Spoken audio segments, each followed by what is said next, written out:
It all started with a simple question, one that seemed innocent enough on the surface, but, it really held the weight of my entire world. My husband's brother Ben leaned against my kitchen counter, his arms crossed over his chest. He had that same easy smile as my husband Mark, but his eyes were different, sharper, more calculating. "So, where was Mark last Tuesday night?" he asked, his voice casual, almost conversational. My heart hammered against my ribs. It wasn't just a question, it was a test. A single, perfectly aimed arrow shot straight into the heart of the fragile piece I had so carefully constructed. I knew in that gut-wrenching moment that my answer could either save my marriage or shatter it into a million irreparable pieces. The air in the room grew thick with unspoken things. The scent of coffee brewing on the stove suddenly felt suffocating. Last Tuesday, the memory of it was seared into my brain, a secret I had sworn to keep. Mark wasn't where he was supposed to be. He wasn't at his weekly poker game with friends, the story we had both agreed on. He was somewhere else, dealing with something I wasn't supposed to know about, something that could ruin him. And I, his loving, loyal wife, had become the gatekeeper of that lie.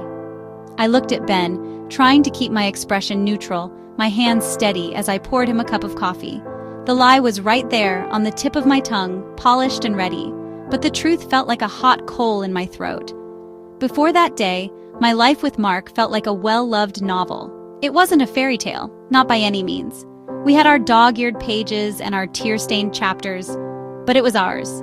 We had a cozy little house with a porch swing and a garden that was perpetually overrun with weeds, no matter how hard I tried.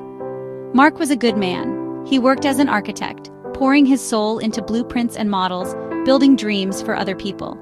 He was steady, reliable, and his love for me was the anchor in my often stormy sea. Ben was the complete opposite of Mark. Where Mark was the calm, steady earth, Ben was the unpredictable storm. He was a freelance journalist who traveled the world, chasing stories and leaving a trail of broken hearts in his wake. He was charming, intelligent, and dangerously perceptive. He and Mark had a complicated relationship, a mixture of fierce brotherly love and a deep-seated rivalry that had simmered since they were kids. Ben always seemed to be watching, waiting for Mark to stumble. It wasn't malicious, not exactly. It was more like he felt it was his job to keep his older brother honest, to push him, to test his limits. And by extension, it seemed he had now decided it was his job to test me. His presence in our lives was always disruptive. He would show up unannounced, stay for a few weeks, and fill our quiet home with loud debates and stories of his adventures. I tried to like him, for Mark's sake, but I always felt on edge around him. I held Ben's gaze, my heart pounding a frantic rhythm against my ribs. "He was with me," I said, the lie tasting like ash in my mouth.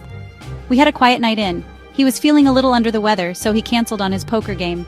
We just watched a movie." I added the detail about the movie, hoping it would make the story sound more believable. I could feel the heat rising in my cheeks, a telltale sign of my deceit. Ben took a slow sip of his coffee, his eyes never leaving mine. The silence stretched between us, thin and taut, ready to snap. "That's funny," he finally said, setting his mug down with a soft click, "because I called his friend, Dave, this morning. Dave said the poker game was canceled because Mark never showed up. He said Mark's been skipping out a lot lately." My blood ran cold. He had checked. Of course he had checked. This wasn't a random question, it was a trap, and I had walked right into it. My mind went blank. I had no defense, no follow-up lie prepared. I was cornered. A few days later, the first twist came. I was tidying up Mark's home office, a space I rarely entered, when I found it. Tucked away in a drawer, beneath a stack of old blueprints, was a letter. It was from a bank, and the words, "Final Notice," were stamped across the top in aggressive red ink. My hands trembled as I read it. Mark had taken out a massive personal loan months ago, using our house as collateral. He was behind on the payments. We were on the verge of foreclosure. The world tilted on its axis. The stress, the secrets, the late nights he claimed were for work. It all clicked into place. He wasn't just stressed, he was drowning. That evening, I confronted him. I didn't yell. I was too hurt for that. I simply laid the letter on the dining table between us. The color drained from his face. For the first time, the confident mask he wore slipped, revealing the terrified man beneath. The next day, Ben called me. His voice was, grim. "I know about the loan," he said, and my heart just plummeted. "I have my sources. Mark is in deep, deeper than you think. The investment wasn't just bad. It was with some very unsavory people." He paused, letting the weight of his words, really sink in. He's not just going to lose the house, he's in danger. I felt this dizzying wave of fear, not just for our future, but for Mark's physical safety. Then came the ultimatum. I can help him, Ben said, his voice firm. I can get him out of this. I have connections, information that can expose these people and protect Mark. But I need your help. I need you to get me access to his laptop. He was asking me to betray my husband in order to save him. He was asking me to go behind Mark's back, to violate his privacy, to break the last remaining thread of trust between us. That night, our house felt like a tomb. The silence was heavy, filled with all the things we weren't saying. Mark moved around me like a ghost, his eyes hollowed out with shame and fear. I couldn't sleep. I lay in bed staring at the ceiling, listening to the sound of Mark's troubled breathing beside me. The third twist came in the form of a late-night text message, not to my phone but to Mark's. He had fallen into an exhausted sleep, and his phone buzzed on the nightstand. I glanced over, my heart stopping when I saw the preview on the screen. It wasn't from a loan shark, it was from a woman. "Thinking of you," it said, followed by a heart emoji. My world, which was already tilting, spun completely off its axis. Who was she? Was this what the secrets were really about? Was the debt just a cover story for something else entirely? An affair? The choice was no longer just about saving him. It was about saving myself. With the damning text message burning in my mind, I felt a cold clarity settle over me. The emotional turmoil of the past few weeks, the confusion, the fear, the hurt, crystallized into a single point of focus. I slipped out of bed, my movements silent and deliberate. I walked into his office, the moonlight casting long shadows across the floor. The laptop was on his desk, closed and sleeping, just like its owner. For a moment, I hesitated. This was a line I could never uncross. Opening it would be the ultimate violation, an act of espionage against my own husband, my own life. But then I thought of the lies, the mountain of them, the loan, the gambling, the danger he was in, and now, this woman. I opened the laptop. My hands were shaking so badly I could barely type in the password I knew by heart, our wedding anniversary. I gave Ben the files he needed. I copied them onto a flash drive and left it in an arranged drop spot, feeling like a spy in my own life.